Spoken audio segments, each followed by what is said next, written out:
Hello friends, Nahar के घर वाले देवी के दर्शन करने के लिए जाते हैं और वहाँ से लौट करके आते हैं तो क्या देखते हैं, कबाड़ी वाले उसके घर में से सारा सामान निकाल के ले जा रहे होते हैं। तो उनको ये इनके घर वाले रूही और इनके पापा जी और सासू माँ पूछती हैं कि हमारे घर में से सामान कौन है आप और कैसे हमारे घर से सामान निकाल के ले जा रहे हैं। तो ये कबाड़ी वाले बोलते हैं कि हम इस घर का मकान मालिक है, उसने हमको ये सारा सामान निकाल के दिया है, उनने फ़ोन किया था हम लोग आए हैं और यहाँ से सामान लेके जा रहे हैं। तो ये सारे लोग परेशान होते हैं, घर और गाड़ी में सारा सामान घर का रखा हुआ देखते हैं तो सोफ़ा वगैरह सारा सामान रखा हुआ है। तो ये देख करके चौंक जाते हैं और ये बोलते हैं कि इस घर में और कौन मालिक है। ये मेरे पापा जी हैं, नाहर बोलता है, ये इस घर के मालिक हैं। और ये कुछ लोग इनकी घर की जो बड़ी पेंटिंग है उसको सारे मेंबर की उसको लेकर के जा रहे होते हैं। सो ये पेंटिंग तो ये लोग रखवा लेते हैं कि आप कौन हो, आप इस तरीके से हमारा सामान क्यों निकाल के ले जा रहे हो। तो ये दादी कहती हैं और दादी पेंटिंग रखवा लेती हैं। तो ये सारे लोग अंदर जाते कि रूही बोलती है अंदर चलते हैं और देखते हैं। तो ये लोग हैं 2-3 जो नौकर इनके, वो इस तरीके से पूरा सामान निकाल के अपना सामान जमा रहे हैं और पूरा घर ही इन्होंने चेंज कर दिया है। खाटू श्याम की मूर्ति भी हटा दी है। तो रूही परेशान होकर के बोलती है हमारे खाटू जी की मूर्ति कहाँ पर है और आपने खाटू जी कहाँ पर रख दी है, ये दीवार क्यों लगा दी है। तो ये लोग बोलते हैं हम इसमें कुछ नहीं कर सकते, इस घर का मालिक है, उसी ने हमको ये करने को बोला है। और ये देख करके कौन मालिक है और कौन हमारे साथ में मजाक कर रहा है, दादी माँ बोलती हैं। और निकल के बाहर आओ तो बैलून भर के पानी में उनके ऊपर नाहर, दादी और रूही और सोनी सारे लोगों के ऊपर ये ऊपर से फेंकते हैं। तो ये लोग सारे परेशान हो जाते, कौन है बाहर सामने निकल करके आओ, बाहर सामने निकल करके आओ, ये लोग बोलते हैं। तब वो नाहर की छोटी दादी है, वो जीने से निकल कर सीढ़ियों से उतरती हुई आती हैं और बोलती हैं आप लोगों ने मुझे पहचाना। तो सारे लोग चौंक जाते हैं कि ये है कौन। सिर्फ दादी उन्हें पहचानती हैं। तो ऊपर से ये उतर के देखो आती हैं सीढ़ियों से। तो सारे लोग देख रहे हैं कि ये कौन है और हमारे घर में कब्जा जमा करके क्यों बैठी हैं। तो ये बोलती हैं कि पहचाना दीदी मुझे, मैंने बोला था आपने मेरा सारा कुछ धोखे से अपने नाम करवा लिया था, वो मैं वापस लेने आई हूँ और मैंने आपको फ़ोन किया था, सो मैं आ गई हूँ। तो ये लोग कहते हैं ये कौन है और इस तरीके से बातें क्यों कर रही हैं। तो इनकी बहू है ये और इनका लड़का है अर्जुन, वो भी यहाँ पर आया हुआ है साथ में।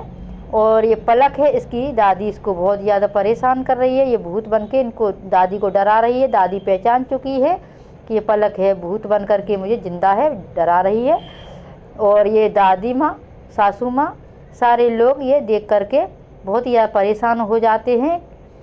और ये बोलती है राजेश्वरी इनकी देवरानी है, जो दादी हैं इनकी।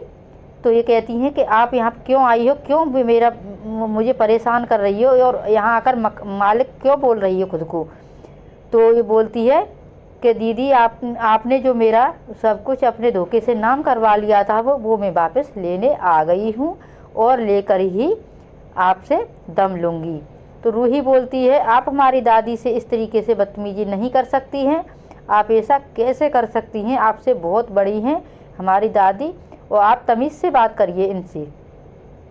तो वो बोलती है कि मैं तमीज़ से नहीं बोलूँगी क्योंकि ये तमीज़ मैं पहले ही खो चुकी हूँ। तो अर्जुन है, वो भी बदतमीजी नाहर और वो क्या छोटा भाई उससे दोनों से बदतमीजी करता है।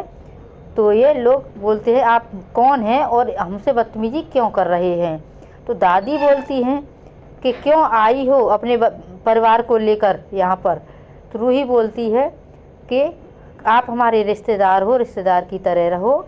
और वो राजेश्वरी बोलती है कि बेटा बहू आप अभी अभी आई हो इसलिए आपको नहीं मालूम है, आप हमारे रिश्तेदार हो और हम यहाँ के मालिक हैं। तो ये ऐसी सारी चीज़ें सुन कर के वो लोग दंग रह जाते हैं। और ये अर्जुन है, सो अर्जुन बोलता है कि मेरी दादी बहुत दिनों से चुप ही थी, अब हम लोग चुप नहीं रहेंगे, अपना सारा कुछ ले कर के दम लेंगे जो हमारा धोखे से आप लोगों ने हमसे छीन लिया है। तो ये रूही बोलती है, ऐसा आप लोग क्यों बोल रहे हो, इसमें हमारा सारा कुछ हमारा ही है, हमारा इसमें कोई धोखेबाजी का काम हमने नहीं किया है। तो वो राजेश्वरी बोलती है, आप लोग नहीं जानते बेटा, आपकी दादी ने ये सब कुछ किया है। और फिर वो कागजात दिखाती है तो नाहर उस कागजात को देखते हैं और रूही बोलती है कि नाहर जी आप बताओ ये सब कुछ झूठ है ना। तो नाहर बोलता है, नहीं रूही, ये सब कुछ सच है, हमारा बिजनेस और ये घर मकान दुकान सारी चीज़ें इन दादी के नाम पर हैं, हमारा इसमें कुछ भी नहीं है। इस घर की ये मालकिन है, इस बिजनेस की भी एक मालकिन है और सारा कुछ इन्हीं का है, हमारा इसमें कुछ भी नहीं है। तो ये सब देख करके सब लोग चौंक जाते हैं कि ये कहाँ से आ गए और इनका ये सब कुछ कैसे हो गया, ये सब कुछ तो हमारा था। तो ऐसी वीडियोस देखने के लिए हमारे चैनल को सब्सक्राइब करें, लाइक।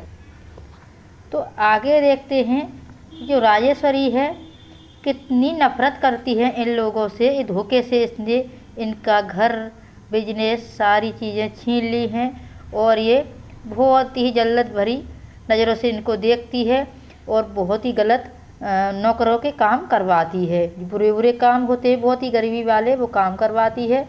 रूही से पोछा लगवाती है, नाहर से सब्जियां वगैरह और घर को साफ जारी वगैरह वो करवाती है। तो और इसने धोखे से इस घर को छीन लिया था। तो दादी अपने दिमाग लगा करके इस पैसे चाहती है किस तरीके से अपने घर को निकलवाऊं। तो उसने क्या किया है, दादी ने एक पुलिस वाले को फ़ोन किया है। पुलिस इंस्पेक्टर आकर के दादी की साइड लेते हैं और राजेश्वरी से बोलते हैं अपने जो कागजात हैं उनको दिखाओ मुझे कि अब तुम्हारा घर तुम्हारे नाम पर है। तो वो राजेश्वरी अपने सारे कागज़ ला करके पुलिस वाले को दिखाती है। तो पुलिस वाले ने अच्छी तरीके से सबकी छानबीन की तो उसको पता चला ये कि ये नकली कागजात है जो राजेश्वरी ने बनवाए हैं इनके घर को हड़पने के लिए। तो दादी अपने दिमाग को चला करके अपना घर वापस लेना चाहती है। तो दादी ने ऐसा ही किया और वह थाने में जा कर के जो राजेश्वरी का वकील था उसको अपने पास बुलाया और उन पर भी डांट फटकार लगवाई। पुलिस इंस्पेक्टर ने उस पर बहुत ही ज़्यादा चिल्लाया, तब जा कर के डराया धमकाया, तब जा कर के उसने वकील ने सारी चीज़ें उगल दी कि राजेश्वरी ने मुझसे धोखे से ये कागज़ बनवाए थे और इनके नाम पर कुछ भी नहीं है। ये धोखे से इन्होंने अपने नाम के कागज़ बनवाए थे कि ये घर और बिजनेस मेरे नाम पर है। तो मैं अपने जो धोखा मैंने आप सब लोगों को दिया है मैं आपको सच्चाई बताता हूँ। तो राजेश्वरी के सामने ही पुलिस इंस्पेक्टर के डर के वजह से वकील ने सारी चीज़ें बता दी। तो अब दादी बहुत ही ज़्यादा खुश हैं और उनका जो बिजनेस था, घर था, सारी चीज़ें अब वापस आने वाली हैं। तो राजेश्वरी ने इस तरीके से सारे घर के कागजात दिखाए तो सबको लग रहा था ये असली है, पर वकील के जरिए से इनको जब लगा था पुलिस इंस्पेक्टर को कि धोखाधड़ी का केस मुझे लग रहा है, तो वकील को बुलाया, उसको डराया धमकाया, तब जा कर के ये सारी चीज़ें पता चली और रूही और नाहर का घर वापस आ जाएगा। तो देखेंगे आगे किस तरीके से ये दादी अपनी चाल को चलती हैं और राजेश्वरी को इस घर से निकालती हैं। तो दादी दिमागी बहुत ही ज़्यादा तेज़ हैं, रूही को नाहर से मिलने नहीं देती है। रूही को बहुत ही ज़्यादा पूरी ज़िंदगी परेशान किया है इन्होंने और अपना दिमाग तो इस तरीके से चलाती हैं जैसे इनका दिमाग कंप्यूटर हो और अपने घर को भी वापस इस तरीके से ही लेकर के आएंगी। और आप देख सकते हैं कि दादी के ज़रिए से ही इनका घर वापस आएगा। तो दादी बहुत ही ज़्यादा स्मार्ट हैं और किसी को पता नहीं चलने देती हैं कि इनके दिमाग में